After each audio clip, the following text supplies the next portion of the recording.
2000. If 50 workers receive salary, if 50 workers receive salary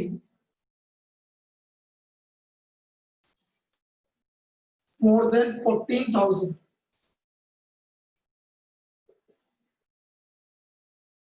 then the total number of workers in the factory, then total number of workers in factories, in factory is, तो हमें total number of workers कितने हैं factory में वो निकालना, total number of workers in the factory. अब बेटा value तो क्या गिवन होगी वो मैं अभी देख लूंगा। मीन कितना है, मीन कितना है, अरे एवरेज सैलरी है ना, मीन कितना है 10,000 और स्टैंडर्ड डेविएशन कितना है 2,000। मीन सैलरी है 10,000 और स्टैंडर्ड डेविएशन है 2,000, तो ये तो आपका सिग्मा और म्यू आ गया। This is sigma and mu, ये हमारा सिग्मा और म्यू आ गया। तो इसको तो लिख लेते हैं पहले सिग्मा एंड म्यू।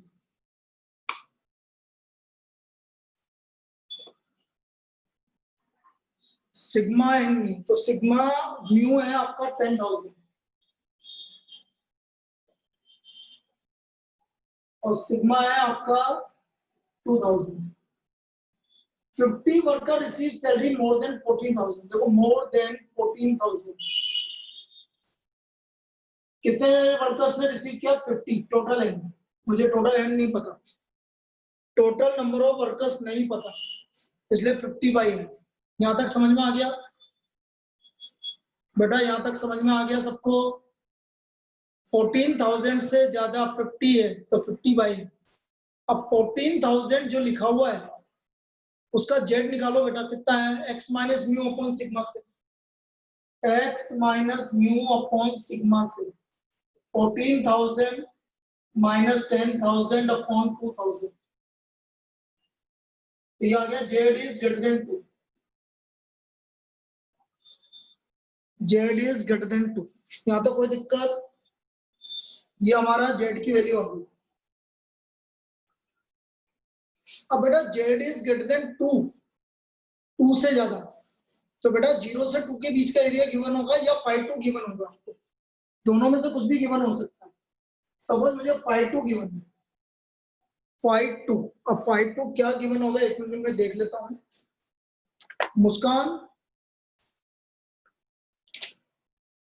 बहुत सारी मुस्कान है,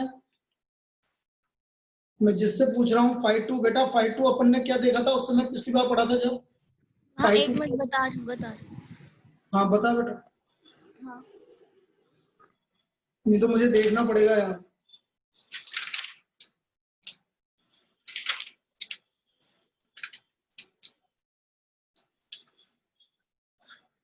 अरे क्या हो गया, मुस्कान क्यों झूठी है क्या हो गया तेरे को?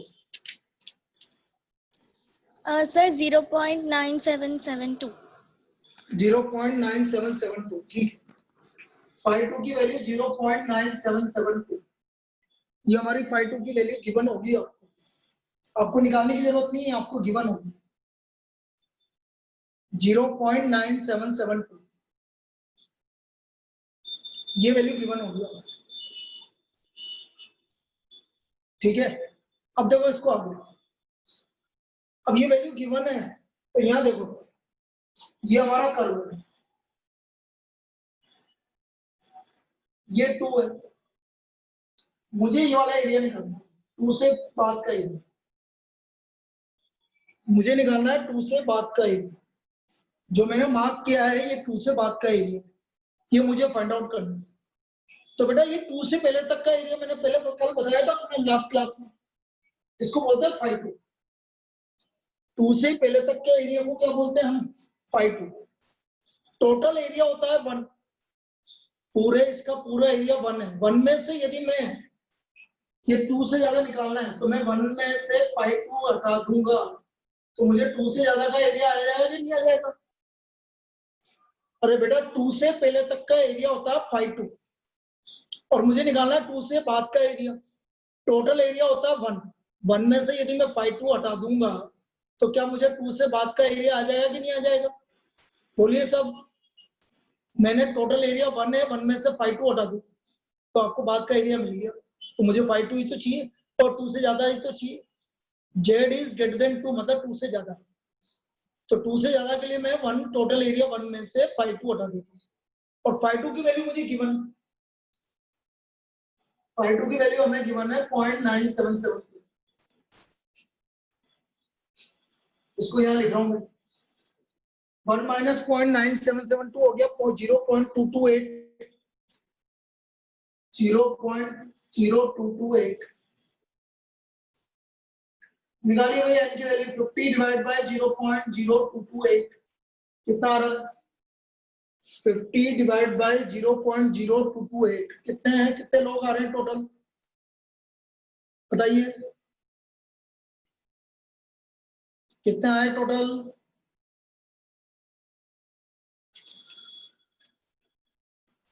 2193 बिल्कुल सही है। 2193 बिल्कुल सही आ रहा है। इसका मतलब है total number of workers factory में 2193। Total number of workers in a factory is 2193। अब बेटा ये जो जेड यहां से यहां तक का काम सबसे इंपॉर्टेंट पार्ट है। यदि ये जिसको ये समझ में आ गया उसको कोई दिक्कत नहीं है। यदि ये वाला जो मैंने सर्कल किया है ये वाला पार्ट आपको समझ में आ गया तो बेटा फिर इसमें नॉर्मल में कुछ भी नहीं है। मैं वापस से समझाने की ट्राई करता हूँ, यदि किसी को समझ में नहीं आया तो मैं वापस से ये वाली चीज समझाने की ट्राई करता हूँ। देखो ये हटा दिया मैंने से। मुझे चाहिए जेड इज ग्रेटर, देखो ये नॉर्मल का, ये आपका जी, यहां से यहां तक का एरिया 0.5, यहां से यहां तक का एरिया भी 0.5, तो टोटल एरिया 1 हो गया। मुझे चाहिए 2 और 2 से ज्यादा का एरिया, 2 से ज्यादा का एरिया, मुझे ये वाला एरिया चाहिए, मुझे ये वाला एरिया चाहिए। तो या तो मुझे 0 से 2 के बीच का एरिया पता हो, या तो मुझे 0 से 2 के बीच का एरिया पता हो, या मुझे 2 से पहले तक का एरिया पता हो। तो मैंने लास्ट क्लास में आपको बताया था 2 से पहले तक का पूरा एरिया, ये पूरा एरिया कहलाता है 5/2। This area is called 5.9778। तो मुझे z इज ग्रेटर देन 2, मुझे 2 से ज्यादा का एरिया चाहिए। तो बेटा जी 2 से ज्यादा का एरिया चाहिए तो टोटल एरिया 1 में से मैं 5/2 हटा दूंगा तो मुझे 2 से ज्यादा का एरिया आ जाएगा और आगे मैंने सोल्व कर दिया। क्या आया समझ में? क्या ये समझ में आया? चलिए एक और करते हैं और क्लियर हो जाएगा। एक और करते हैं।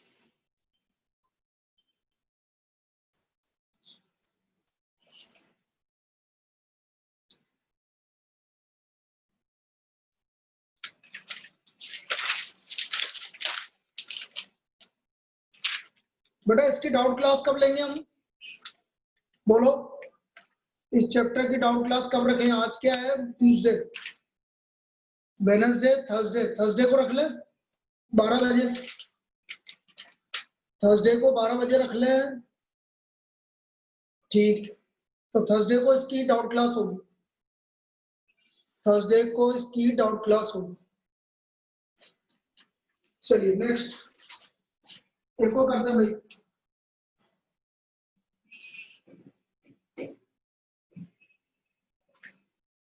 The distribution of wages of worker.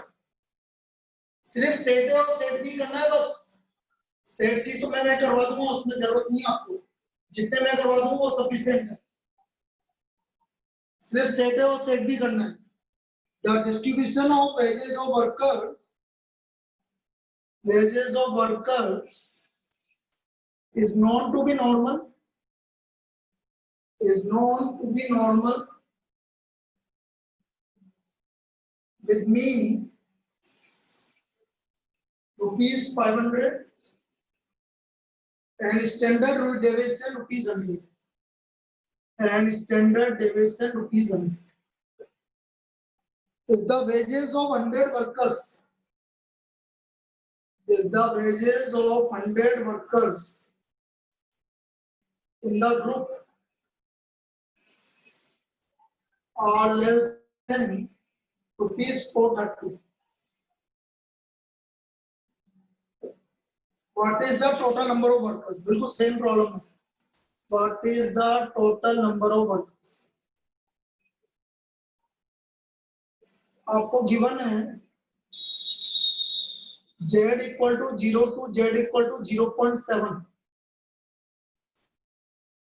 contains area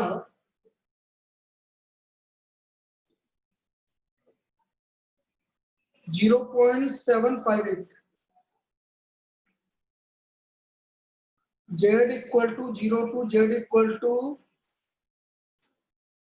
sorry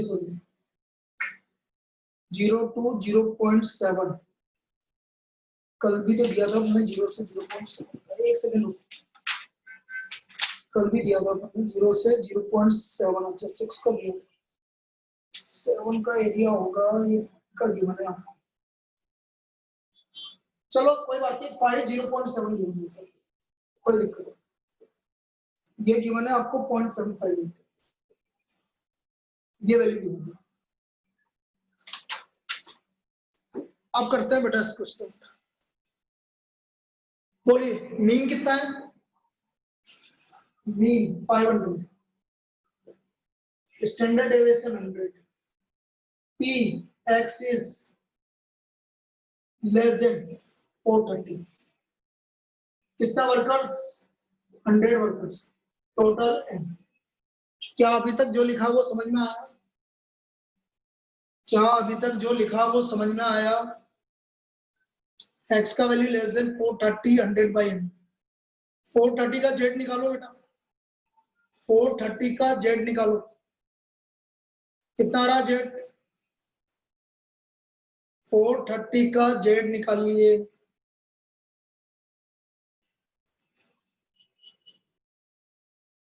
.7 बिल्कुल सही. -0.7 बोलो ना बेटा. 430 minus 500 upon 100 minus 0.7.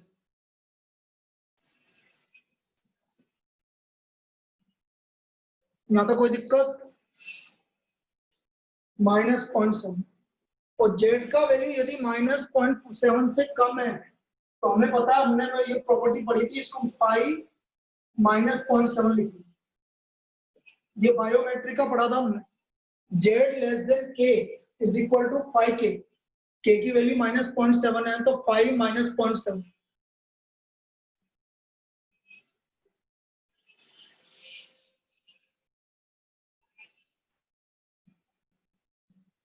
क्या बोल रहे हो बेटा?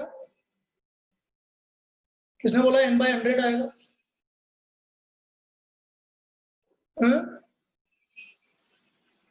किसने बोला बेटा n/100 आएगा? किसने बोला n/100 आएगा? एक सेकंड. चिन्मय n/100 क्यों आएगा? प्रोबेबिलिटी टोटल आपको निकालने क्या है? चिन्मय निकालने क्या है? Total number of workers. तो टोटल नंबर ऑफ वर्कर्स नीचे आएगा कि ऊपर आएगा? अरे प्रोबेबिलिटी क्या होती है? आगे समझ में आप? अरे आ गया समझ में? ठीक है.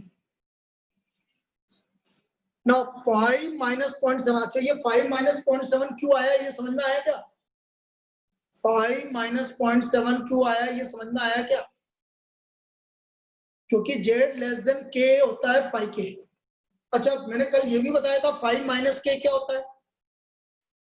5 - K क्या होता है कल बताया था बायोमेट्रिक का मैं, जब मैंने प्रॉपर्टी बताई थी. 5 के अंदर नेगेटिव आता है तो क्या लिखते हैं? अनीशा क्या लिखा था? 5 - K इज इक्वल टू, कुछ भी नहीं पढ़ा इसका मतलब है 1 - yes 1 - 5K. अरे सर लिखने में नहीं आ रहा था. 1 - 5K मतलब 0.7. 5 माइनस 0.7 होता है 1 माइनस 5 की। ना 1 माइनस 5 की वैल्यू गिवन है आपको 0.758। तो ये हो गया 0.25242। निकालो भाई n की वैल्यू कितनी आ रही है? 100 डिवाइड बाय 0.242 कितना आ रहा है? 100 डिवाइड बाय 0.242 कितना आ रहा है? कितने नंबर ऑफ वर्कर्स है? 413 नंबर ऑफ वर्कर्स है। बिल्कुल सही है। So total number of workers is 413। तो टोटल नंबर ऑफ वर्कर्स आपके थे 413। क्या ये समझ में आया? क्या ये समझ में आ गया? So total number of workers is 430।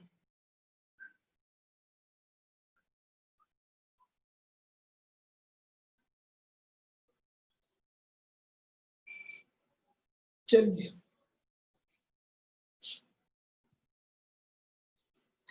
और करते हैं भाई, एक दो प्रॉब्लम और बता रहा हूँ, बस ये कंप्लीट हो गया। बस इससे ज्यादा करने की जरूरत नहीं, आने जाना कुछ भी नहीं है। ये सिर्फ आपको प्रैक्टिस के लिए करवा रहा हूँ कि भाई इस तरह से होती है प्रॉब्लम। ठीक है, लॉजिक समझ में आना चाहिए कि ये किस तरह से हम इसको सोल्व करेंगे। Next problem.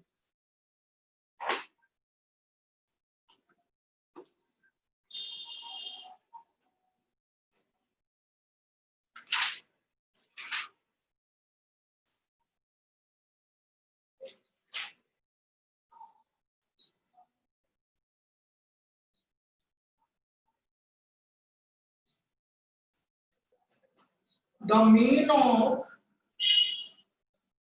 normal distribution. The mean of normal distribution is 500 and 16% of the values are greater than 600. Find standard age of the distribution. Given a area between z equal to 0 to z equal to 1 is 0.34. z equal to 0 से z equal to 1 के बीच का area 0.34। अब इसको समझना भाई, आपसे बोला greater than 600।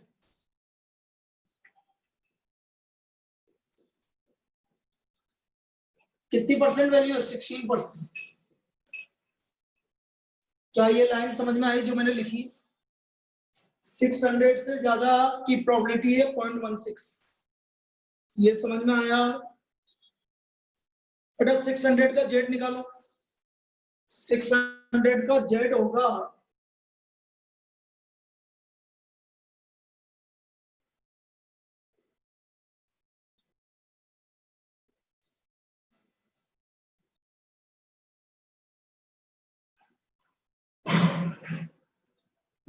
क्या आया समझ में? क्या आया समझ में? अब ध्यान से देखना बेटा, ध्यान से समझना।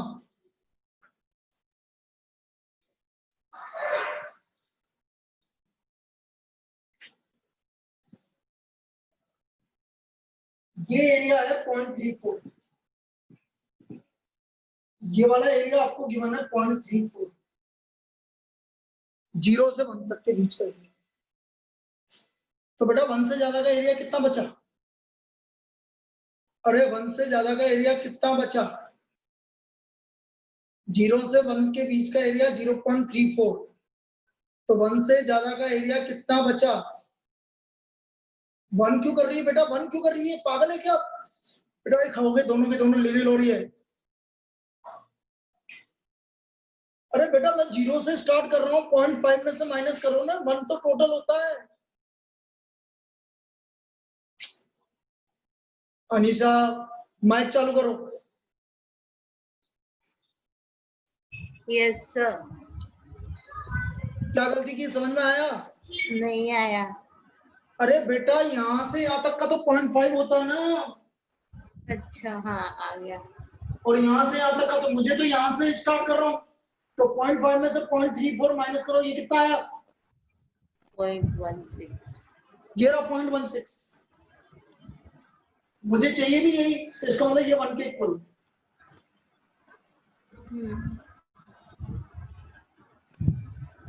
अरे भाई जेड का वैल्यू 100 बाई सिग्मा से ज्यादा है तो 0.16 आ रहा है, और मेरा जेड का वैल्यू 1 से ज्यादा है तो भी 0.16 आ रहा है। इसका मतलब 100 बाई सिग्मा किसके इक्वल है? 1 के इक्वल है। तो सिग्मा की वैल्यू कितनी आई? 100 आई। अरे ये क्या जो मैंने लिखा है ये समझ में आया क्या? यस आ गया भाई बाकी लोग बोलो। 100 बाई सिग्मा से ज्यादा जेड की वैल्यू है तो 0.16 आ रहा है, और जेड का वैल्यू 1 से ज्यादा है तो भी 0.16 आ रहा है, तो ऑब्वियसली 100 बाई सिग्मा किसके इक्वल हो गया? 1 के इक्वल हो गया। तो सिग्मा की वैल्यू 100 आई कि नहीं आई? ये इसका आंसर है। तो sigma equal to what is the standard deviation? Standard deviation equal to 100 by sigma. एक और करता हूँ इसी टाइप की प्रॉब्लम, एक और बताता हूँ। आया?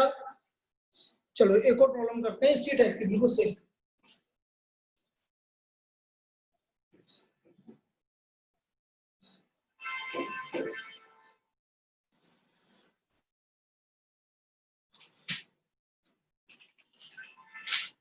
Normal distribution mean given है, for a normal distribution mean as 500 and standard deviation as 120. What is the value of k? So that in the interval 500 comma k covers 40.32% area given 1.30 equal to 0.9032. बिल्कुल same type की problem है, समझना। Normal distribution है जिसका mean 500 है और standard deviation 120 है। Standard deviation 120 है।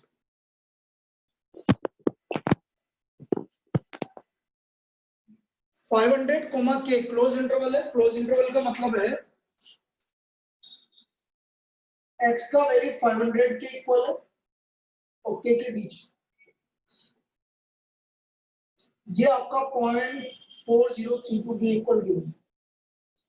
क्या ये जो लिखा है ये समझ में आया है? तो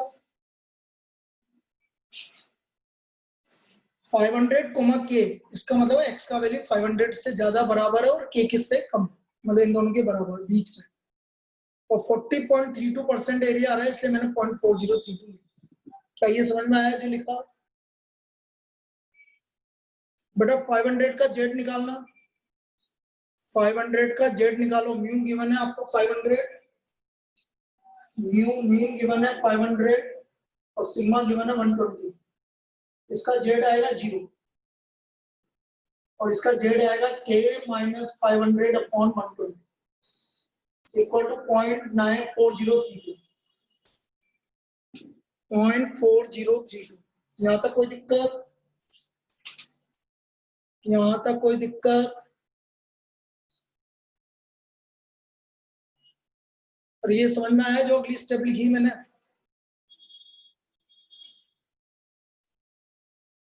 पॉइंट 4032 नॉट 9032, ये 0.4032।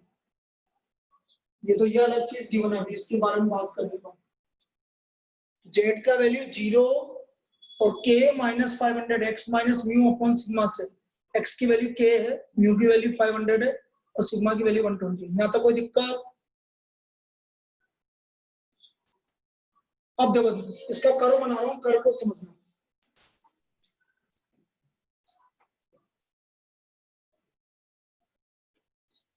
ये कर्व बनेगा,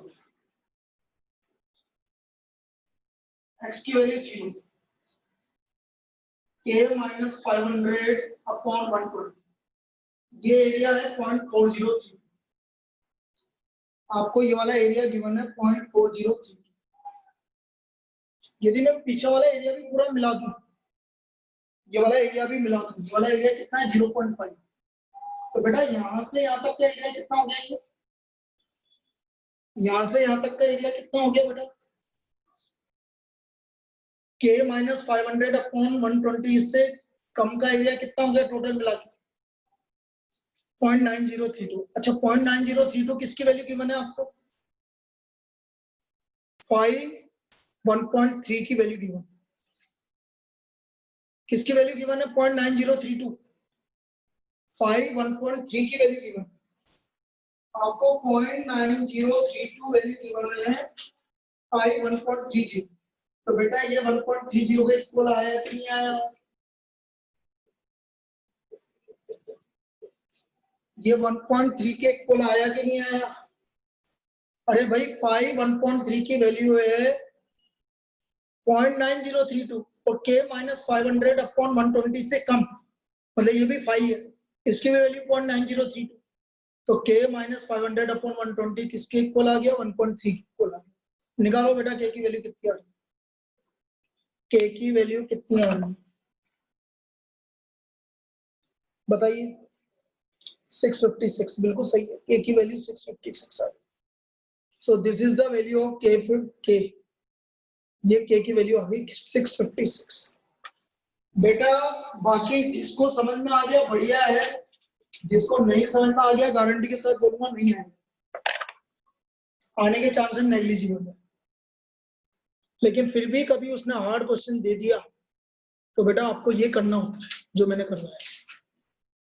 वैसे बहुत लोगों को समझ में आ गया होगा, लेकिन बहुत सारे ऐसे होंगे जिनको समझ में भी नहीं आया होगा, तो जब हम अभी है ना आपकी लाइव क्लासेस स्टार्ट करेंगे तो उसमें उस समय अपने एक बार और डिस्कस कर लेंगे। सो तो रिवीजन तो तुम्हें पता है कि लगभग सारा हो ही जाएगा दोबारा से, ये ठीक है।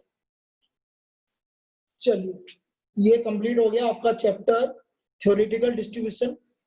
टेस्ट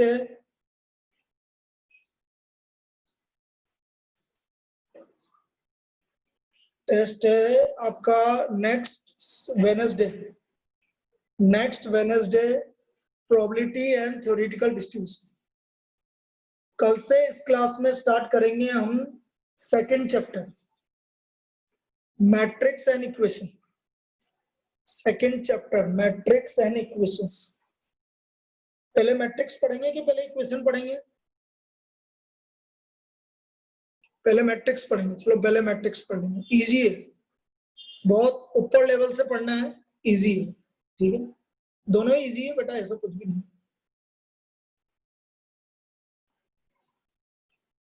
चलिए क्लियर है।